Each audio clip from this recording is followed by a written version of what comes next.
With 11 minutes left on the clock in Atlanta, the reigning world champions were staring at elimination, not close to it, not flirting with it, staring straight down the barrel of it. 2 goals down to a team that had never won a World Cup knockout match in its history. And by the time the final whistle went, the story wasn't the comeback anymore. It was the referee accusations flying, a coach making a gesture in the opposing captain's face, a staff member sent off for charging at players after full time, and an entire nation convinced they'd been robbed. So, let's actually go through it, decision by decision, because once you strip away the noise and the emotion, there's a very simple truth sitting underneath all of it. The referee got the calls right, not close to right? And to understand why, you need to understand exactly what happened in order, without the outrage attached to it.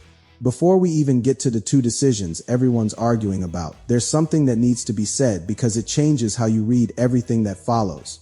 This referee wasn't some random name pulled out of a hat for a World Cup quarterfinal. Officials at this level are selected because they've spent years being tested on exactly this kind of pressure. Major continental finals, high-stakes qualifiers, matches where one wrong call ends careers. The idea that this particular official suddenly decided, on the biggest night of his career, to start making decisions based on which name was on the back of a shirt doesn't hold up against literally everything we know about how officials get to this stage in the first place. That doesn't mean officials are infallible. They're not. Mistakes happen every single week in every competition on earth. But mistake and bias are 2 completely different accusations. And this match saw one side jump straight to the second without ever seriously entertaining the first. So let's actually test that. Let's go decision by decision, and let's be honest about what the footage shows instead of what the reaction demanded it show. Second half, the underdogs break forward, finish clinically, and for about 30 seconds, believe they're 2-0 up in a World Cup quarterfinal against the world champions. The bench erupts, the stadium erupts, and then the 4th official's board goes up and the review begins. Here's what actually happened in the build-up, because this is the part that gets left out of every angry post. Match rant. There was contact. A shirt pulled. A toe clipped. Not invented. Not manufactured. Filmed. From multiple angles, clear as day once you actually watch it back instead of reacting to the scoreline. The rule is not complicated. If a foul occurs anywhere in the build-up to a goal, not just the final touch, that goal doesn't stand. That's not a controversial interpretation. That's literally what VAR exists to catch. The entire point of a video review system is to see the things the human eye misses in real time, 30 yards away, at full speed. That's not a flaw in the system. That's the system working exactly as designed. Yes, the tournament had been playing with a looser whistle all the way through the group stage.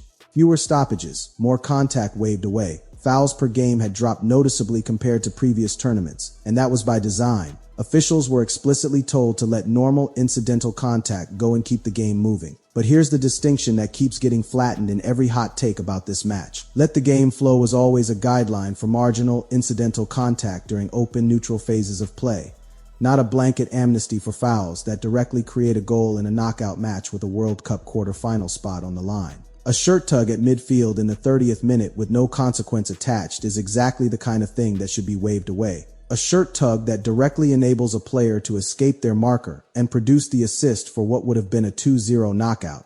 Stage goal is an entirely different category of contact because of what it produces, not because of how hard it was pulled.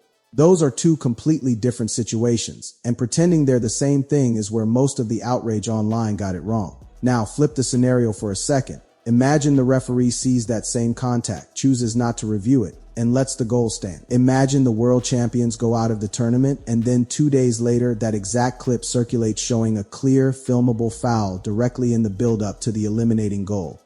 That's not a smaller controversy. That's a bigger one. That's 4 years of the referee let a stonewall foul stand in a World Cup knockout match, and it cost the champions the tournament. The referee did the hard thing here, not the easy thing. Overturning a goal in a raucous stadium with a partisan crowd screaming is infinitely harder than letting it stand and hoping nobody reviews it too closely afterward. Now, here's the one that actually got a coach sent to the media room with fire in his eyes. Deep stoppage time. The chasing team goes down in the box, screaming for a penalty. No whistle, no VAR review. Play continues. And moments later, the world champions score the winner at the other end. This is the decision people are angriest about. And it's also the easiest one to defend once you understand the actual legal threshold being applied. A foul inside the penalty area isn't judged by the same standard as a foul anywhere else on the pitch. It has to clear a higher bar because the consequence isn't a free kick 30 yards from goal. It's a direct high probability goal. scoring opportunity from 12 yards. That's not a random inconsistency invented on the spot. That's a documented universal standard applied at every level of the professional game, in every competition, by every serious officiating body on earth. Watch the actual contact back, not the reaction to it. There's a stumble. There's minimal shirt contact. There's not a shove, a trip, or a clear takedown. Players go down under far less contact than that every single week and don't get penalties. Because if they did, the penalty area would need a whistle blown every 30 seconds. The referee didn't ignore a clear foul. He correctly judged that what happened didn't clear the bar a penalty requires. And the fact that it happened in the 92nd minute of a knockout game with everything on the line makes that judgment call harder, not easier.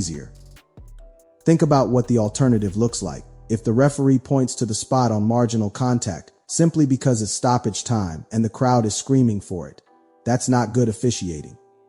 That's officiating by atmosphere, and it sets an impossible precedent.